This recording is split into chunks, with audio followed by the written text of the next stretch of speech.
स्वागत है आप सभी का स्टडी आईक्यू यूट्यूब चैनल पर। दोस्तों, अगर आप किसी भी एग्ज़ाम की तैयारी करते हैं, एसएससी, बैंक, रेलवे या फिर किसी स्टेट एग्ज़ाम की तैयारी करते हैं और उसमें जीके जीएस का सेक्शन पूछा जाता है, तो ये वीडियो आपके लिए रामबाण होने वाली है। क्योंकि आपके एग्ज़ाम में आने वाले एक सबसे महत्वपूर्ण टॉपिक आद्य ऐतिहासिक काल का एक भाग है हड़प्पा सभ्यता, उसको इस वीडियो में कवर कराने वाला हूं। और आप देख सकते हैं मैं कितनी कितनी अच्छी अच्छी स्लाइडें बना के लाया हूं। आपको रटने की बिल्कुल ज़रूरत नहीं पड़ेगी। केवल जो जो पीपीटी मैं बना के लाया हूं, ऐसी पीपीटी बना के लाया हूं जिनको आपको शांति से बैठकर केवल वीडियो को कंप्लीट वॉच करना है। जो सिंधु घाटी सभ्यता से रिलेटेड क्वेश्चंस हो गए ना, वो आपके बिल्कुल क्लियर हो जाएंगे। क्योंकि मैं पहले वीडियो में आपको कॉन्सेप्ट पढ़ाऊंगा और लास्ट में देखिए ये इंपॉर्टेंट क्वेश्चंस की प्रैक्टिस भी करवाऊंगा। यानी कि इसी वीडियो में आपका टॉपिक क्लियर, इसी वीडियो में आपकी प्रैक्टिस भी हो जाएगी। तो यानी कि आपका सिंधु घाटी सभ्यता इस वीडियो में बिल्कुल कंप्लीट होने वाला है। बस क्या ज़रूरत है, पेशेंस की। आपको वीडियो लंबी होगी लेकिन कंप्लीट वॉच करना पड़ेगा। बहुत मेहनत से मैंने इतनी अच्छी अच्छी पीपीटी बनाई हैं जिसको आपको पढ़ने के बाद बिल्कुल दिमाग में छप जाएगी। क्योंकि माइंड हमारा फोटो यानी कि पिक्चर्स पर काम करता है, इस वजह से मैंने बहुत अच्छी अच्छी स्लाइडें तैयार की हैं। तो चलिए बिना किसी टाइम वेस्ट के हम लोग वीडियो को स्टार्ट करते हैं। चलिए हम लोग पढ़ते हैं अपने आद्य ऐतिहासिक काल का जो एक भाग है हड़प्पा सभ्यता, सिंधु सभ्यता। इसकी इम्पॉर्टेंट पॉइंट आपको क्या याद रखना है कि इस लिपि में, इसमें लिपि तो थी लेकिन इसको कोई पढ़ा नहीं जा सका। यानी कि एक ऐसी लिपि थी जो लिखी तो गई है लेकिन उसके हम लोग इसे पढ़ नहीं सकते हैं। उसी का भाग है सिंधु सभ्यता, हड़प्पा सभ्यता। चलिए हम लोग स्टार्ट करते हैं। तो देखिए दोस्तों, सिंधु घाटी सभ्यता को हड़प्पा सभ्यता भी कहते हैं। इसे इंग्लिश में इंडस वैली सिविलाइजेशन भी कहा जाता है। तो यहाँ पर हमने सिर्फ पॉइंट्स पे बातें रखी है जो आपके लिए एग्जाम के लिए रिलेवेंट हैं। फालतू की चीज़ कुछ नहीं है। अगर फालतू की चीज़ें पढ़ना है तो आप किसी भी बुक से पढ़ सकते हो, लेकिन इस वीडियो में वही पढ़ाया जाएगा जो आपके एग्जाम के रिलेटेड रिलेवेंट होगा। तो चलिए स्टार्ट करते हैं। तो यहाँ पर सबसे पहला हमारा यहाँ पर पॉइंट है, सिंधु घाटी सभ्यता विश्व की सबसे पहली शहरी सभ्यता थी। यानी कि ये जो विश्व की सबसे पहली शहरी सभ्यता थी। और भी सभ्यताएं हैं जो कि साथ साथ चल रही थी, लेकिन वो ग्रामीण सभ्यताएं थी। जो सिंधु घाटी सभ्यता है ये एकमात्र ग्राम शहरी सभ्यता थी। तो ये हमारा एक टॉपिक यानी कि एक पॉइंट क्लियर होता है। नेक्स्ट पॉइंट हमारा क्या है, सिंधु घाटी सभ्यता का विकास 2500 ईसा पूर्व से 1750 ईसा पूर्व तक माना जाता है। ये एग्जाम में हमेशा क्वेश्चन पूछा जाता है। इसकी डेट कई कई बुकों में दूसरी दूसरी दी हुई है, लेकिन जो एग्जामिनर है वो यही तिथि को सही मानता है और एनसीईआरटी में भी यही दिया हुआ है, 2500 ईसा पूर्व से 1750 ईसा पूर्व। अब हम बात करते हैं नेक्स्ट पॉइंट की, यह सभ्यता सिंधु नदी के किनारे खोजी गई। याद रखिएगा, ये इसीलिए इसका नाम सिंधु घाटी सभ्यता पड़ा है। ठीक, यह सिंधु नदी के किनारे खोजी गई, इसीलिए इसका नाम सिंधु घाटी सभ्यता रख दिया गया। लेकिन बाद में इसकी जानकारी अन्य नदियों के किनारे भी मिली, इसीलिए इसका ज़्यादा सही नाम हड़प्पा सभ्यता माना जाता है। ये एग्जाम में क्वेश्चन आ चुका है कि सबसे ज़्यादा सही सिंधु प्राचीन सभ्यता कौन सी है, तो आपको सिंधु घाटी सभ्यता नहीं बताना है, हड़प्पा सभ्यता उसमें आपको करेक्ट करना है, क्योंकि वैज्ञानिकों द्वारा यही करेक्ट माना गया है।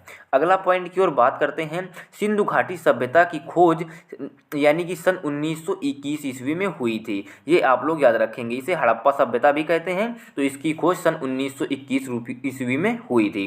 नेक्स्ट पॉइंट क्या है, सिंधु घाटी की खोज राय बहादुर दयाराम साहनी ने की थी। ठीक, तो ये भी आ सकता है कि खोज किसने की थी, तो राय बहादुर दयाराम साहनी जी ने की थी।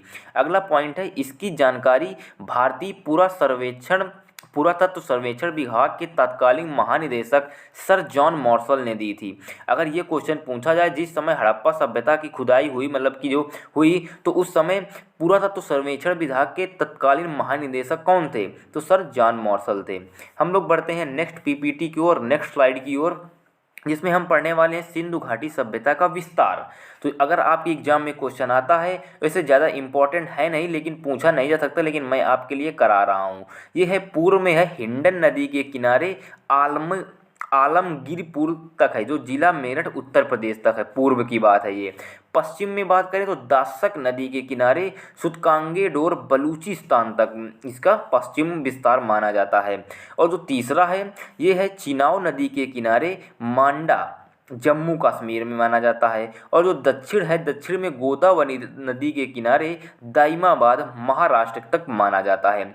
और सिंधु घाटी का जो विस्तार है वो त्रिभुजाकार है। अगर आप इसको मैप में देखेंगे तो इसका आकार में एक त्रिभुज बनता हुआ दिखाई देता है।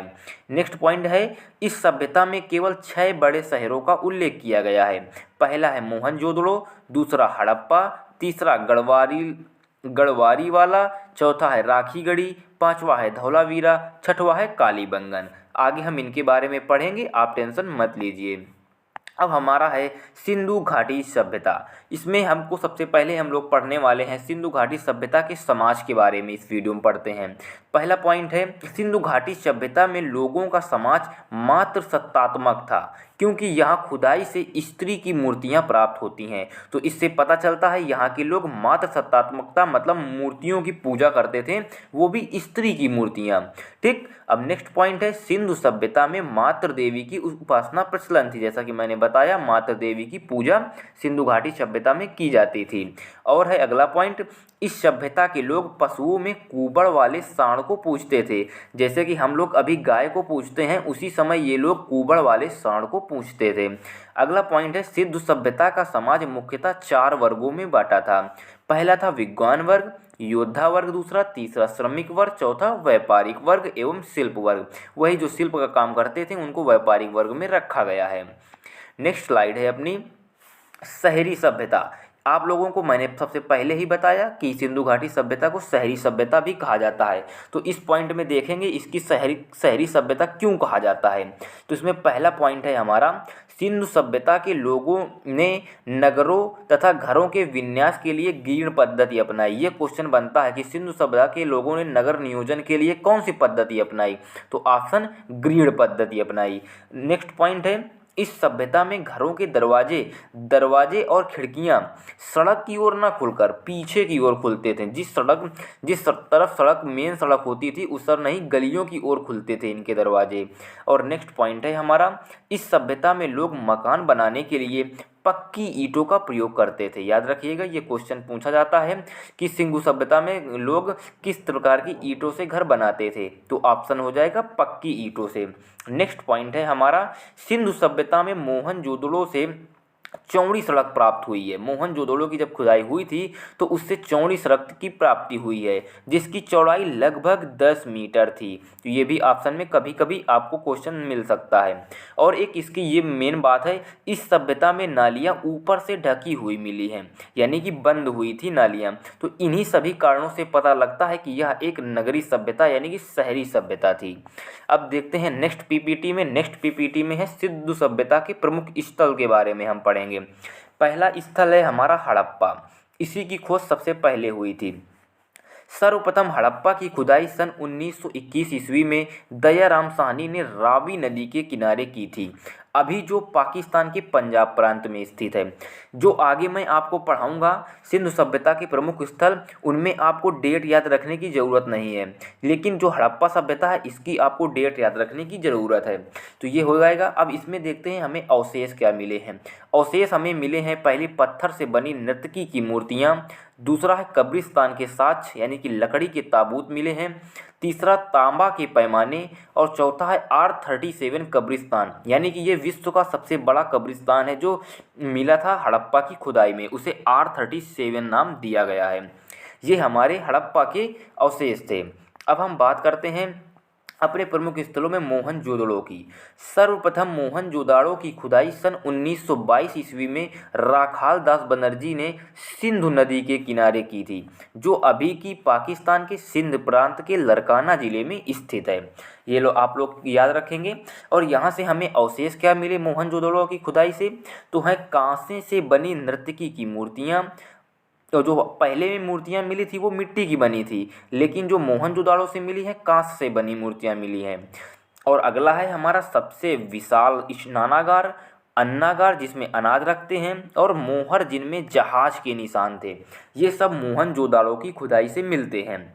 अब हम लोग बात करते हैं अपना अगला स्थल चन्हूदड़ो। चन्हूदड़ो सर्वप्रथम उत्खनन 1931 ईस्वी में NG मजूमदार ने सिंधु नदी के किनारे की थी। अभी जो पाकिस्तान के सिंध प्रांत के नवाब जिला में स्थित है, नवाब शाह जिला में स्थित है। ये ज़्यादा आपको याद रखने की डेट ज़रूरत नहीं है, मैंने बस आपको जानकारी के लिए बता दिया है। ये अवशेष इंपॉर्टेंट है। अवशेष मिले हैं जला हुआ कपाल, दूसरा है 4 पहियों वाली गाड़ी, तीसरा है मिट्टी की मुद्रा, और चौथा है ईंट पर बने बिल्ली और कुत्ते के पंजे के निशान। कहीं कहीं पर आपको ये भी देखने को मिलेगा कि बिल्ली को पीछा करते हुए कुत्ते के पंजे के निशान, तो आप लोग समझ जाइएगा। हमारा अगला प्रमुख स्थल है कालीबंगन। सर्वप्रथम कालीबंगन का उत्खनन सन 1951 में अमलानंद घोष ने घग्गर नदी के किनारे की थी, जो अभी राजस्थान के हनुमानगढ़ जिला में स्थित है। यहाँ से हमें अवशेष प्राप्त हुए हैं जुते हुए खेत के निशान, लकड़ी की नालियाँ, काली मिट्टी की चूड़ियाँ, कच्ची ईंटों के प्रमाण। ये 4 चीज़ें हमें कालीबंगन से देखने को मिलते हैं। ये इम्पॉर्टेंट है, इनके अवशेष याद करना है आपको ज़रूर। और आगे हम लोग देखते हैं, आपको टेंशन नहीं लेना है, अभी मैं आपको इनके क्वेश्चंस भी कराने वाला हूं। अगला हमारा प्रमुख स्थल है लोथल। लोथल है सर्वप्रथम लोथल का उत्खनन सन 1954 ईस्वी में रंगनाथ राव ने भोगवा नदी के किनारे की थी, जो अभी गुजरात के अहमदाबाद जिला में स्थित है। यहाँ से हमें अवशेष मिलते हैं बंदरगाह के साथ, यानी कि व्यापार किया जाता था, तभी बंदरगाह बने थे, क्योंकि पानी द्वारा व्यापार किया जाता था। दूसरा फारस ईरान की मोहरें, तीसरा मम्मी के प्रमाण मिले हैं, चौथा हाथी दांत का पैमाना, और लास्ट आटा पीसने की चक्की। इनमें साक्ष्य मिले तो बहुत हैं, लेकिन जो जो इम्पोर्टेंट्स हैं वही मैंने यहाँ पर आपको दिखाए हैं। अब बढ़ते हैं अगले प्रमुख स्थल की ओर। अगला प्रमुख स्थल है रोपड़। रोपड़ सर्वप्रथम रोपड़ का उत्खनन सन 1953 से 1956 ईस्वी में यज्ञदत्त शर्मा ने सतलज नदी के किनारे किया था, जो कि पंजाब के रोपड़ जिला में स्थित है, यानी कि इंडिया वाले पंजाब में स्थित है। हमारे यहाँ से अवशेष मिला है, सिर्फ एक इम्पॉर्टेंट है, यहाँ पर मानव के साथ कुत्तों को दफनाए जाने के प्रमाण मिले हैं, यानी कि जब कोई मृत्यु होती थी तो उसके साथ मानव के साथ साथ कुत्ते भी दफनाए जाते थे, क्योंकि अस्थियाँ प्राप्त हुई हैं इसी प्रकार की कब्र से। अब हम देखते हैं अपना अगला प्रमुख स्थल। हमारा अगला प्रमुख स्थल है सूतकांगेडोर। इसमें हमारा क्या है, सर्वप्रथम सूतकांगेडोर का उत्खनन सन 1927 ईस्वी में आरएल स्टाइन ने दासक नदी के किनारे की थी, जो अभी पाकिस्तान के मरकाना जिले में स्थित है। अवशेष कहाँ से मिले हैं, ये इम्पॉर्टेंट है। ये क्वेश्चन पूछा जाता है कि घोड़े की हड्डियाँ अवशेष किस स्थल से मिले हैं, तो हमारा आंसर सूतकांगेडोर हो जाएगा। तो यहाँ पर घोड़े की हड्डियाँ मिली हैं और ऊँट के साक्ष्य भी मिले हैं। तो अब हम बढ़ते हैं अपने अगले जो है इम्पॉर्टेंट पॉइंट है। हमने ये जो सिंधु घाटी की सभ्यता थी, इससे इम्पॉर्टेंट चीज़ें पढ़ ली हैं। अब मैं आपको ये इम्पॉर्टेंट पॉइंट कराने जा रहा हूँ। ये अब बहुत ही इम्पॉर्टेंट है, क्योंकि क्वेश्चंस इन्हीं से बनते हैं। तो हमारा पहला इम्पॉर्टेंट पॉइंट है, सिंधु घाटी सभ्यता की लिपि भावचित्रात्मक थी। दूसरा पॉइंट है, लोथल एवं सुतकोदता सिंधु सभ्यता का बंदरगाह था, यानी कि लोथल और सुतकोदता ये दो है बंदरगाह थे, इन्हीं से व्यापार होता था सिंधु घाटी सभ्यता में। नेक्स्ट पॉइंट है, मोहनजोदड़ो से एक सील पर 3 मुख वाले देवता पशुपतिनाथ की मूर्ति मिली है। अगला पॉइंट है, सिंधु सभ्यता को सिंधु घाटी सभ्यता, हड़प्पा सभ्यता तथा कांस्य युगीन सभ्यता भी कहा जाता है। नेक्स्ट पॉइंट है, सिंधु सभ्यता की प्रमुख फसलें गेहूं और जौ थी। इंपॉर्टेंट है, याद रखिएगा। नेक्स्ट क्वेश्चन है, सिंधु सभ्यता के लोग मिठास के लिए शहद का उपयोग करते थे। ये भी हमारा पॉइंट याद रखिएगा। नेक्स्ट पॉइंट है हमारे इम्पॉर्टेंट, चावल के दाने के प्रथम साक्ष्य लोथल से मिले हैं, यानी कि जो लोथल है गुजरात में है, वहाँ से चावल के दाने के साक्ष्य प्राप्त होते हैं। अब हमारा नेक्स्ट पॉइंट है, सिंधु सभ्यता में शिव पूजा और वृक्ष के पूजा के साक्ष्य मिले हैं। नेक्स्ट पॉइंट है, मनोरंजन के लिए मछली पकड़ना, शिकार करना, पशु पक्षियों को आपस में लड़ाना, चौपाड़ और पासा खेलना, ये सिंधु घाटी सभ्यता के लोग करते थे। नेक्स्ट पॉइंट है हमारा, सिंधु सभ्यता को सिंधु घाटी सभ्यता, हड़प्पा सभ्यता एवं कांस्य युगीन सभ्यता भी कहा जाता है। ये रिपीट हो गया है, सॉरी आपके लिए।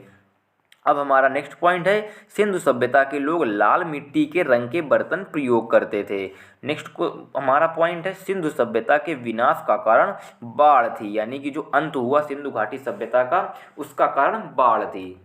अब हम देखते हैं अपने इम्पॉर्टेंट क्वेश्चन जो आपको एग्जाम में पूछे जा सकते हैं। तो आपकी प्रैक्टिस भी इसी वीडियो में हो रही है और आपका टॉपिक तो क्लियर मैंने करवा ही दिया है। तो चलिए अब हम लोग देखते हैं अपने इम्पॉर्टेंट क्वेश्चंस। क्वेश्चन है हमारा यहाँ पर, सिंधु घाटी की सभ्यता कब विकसित हुई? तो ऑप्शन हमारा यहाँ पर बी 2500 ईसा पूर्व से 1750 ईसा पूर्व तक, इसके बीच में हुई थी।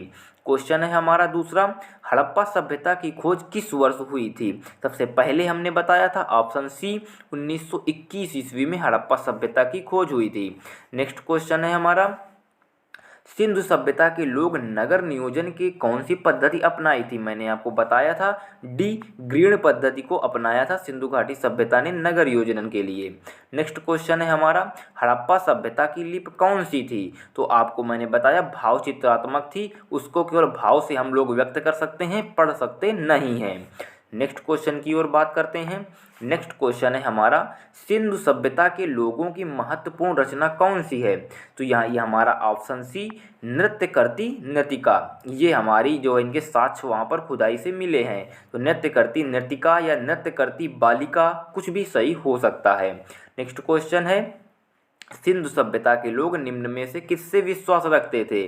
तो जो हमारा यहाँ पर ऑप्शन ए है, मातृशक्ति में इस विश्वास रखते थे, क्योंकि सिंधु सभ्यता के लोग, हम लोगों ने इंपॉर्टेंट पॉइंट में पढ़ा, ये मातृशक्ति की पूजा करते थे, तो इसी वजह से ए ऑप्शन करेक्ट हो जाएगा। नेक्स्ट हमारा क्वेश्चन है, सिंधु सभ्यता के मुद्रा में किसकी आकृति बनी है?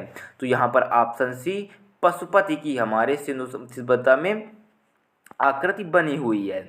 नेक्स्ट क्वेश्चन है हमारा, सिंधुकालीन किस स्थल से कुत्ते और बिल्ली के पंजों के निशान मिले हैं? तो यहाँ पर हमारा ऑप्शन सही हो जाएगा, जो कि है चनहूदड़ो। ऑप्शन सी हमारा सही हो जाएगा, चनहूदड़ो से हमारे कुत्ते और बिल्ली का पीछा करते हुए या फिर कुत्ते और बिल्ली के पंजों के निशान मिले हैं। नेक्स्ट क्वेश्चन में बात करते हैं, हड़प्पा सभ्यता के किस स्थल से इस विशाल स्नानागार मिला है? ऑप्शन ए मोहनजोदाड़ो से मिला है, और यहाँ पर एक विशाल अन्नागार भी हमें मिला है। नेक्स्ट क्वेश्चन है हमारा, सिंधु घाटी सभ्यता में घोड़े की अस्थियां यानी कि हड्डियां कहाँ से मिली हैं? तो ऑप्शन मैंने आपको बताया था सुरकोटदा से मिली हैं। सुरकोटदा हमारा स्थल था, वहाँ से मिले थे। तो दोस्तों आप लोग देख सकते हैं, हम लोगों ने सिंधु घाटी सभ्यता का कंप्लीट पढ़ लिया, उसका कॉन्सेप्ट भी पढ़ लिया, उसकी प्रैक्टिस भी कर ली। आप लोगों को क्या करना है, अगर आप लोग इसको और कंप्लीट देखना चाहते हो, अपने और इसको बिल्कुल क्लियर करना चाहते हो, तो हमारे चैनल की प्लेलिस्ट में सेक्शन में जाकर प्राचीन भारत की जो इम्पोर्टेंट प्रैक्टिस वाला सेक्शन है उसमें जाकर आप सिंधु घाटी सभ्यता के क्वेश्चंस का वीडियो देख सकते हैं, जिससे आपका ये 100% और क्लियर हो जाएगा। इसी तरह की और इंटरेस्टिंग वीडियोज़ के लिए आप हमारे चैनल को सब्सक्राइब कर सकते हैं। अगर वीडियो पसंद आया हो तो वीडियो को लाइक भी कर दीजिएगा, क्योंकि इस चैनल पर इसी तरह की इंटरेस्टिंग वीडियोज़ मिलती रहती हैं।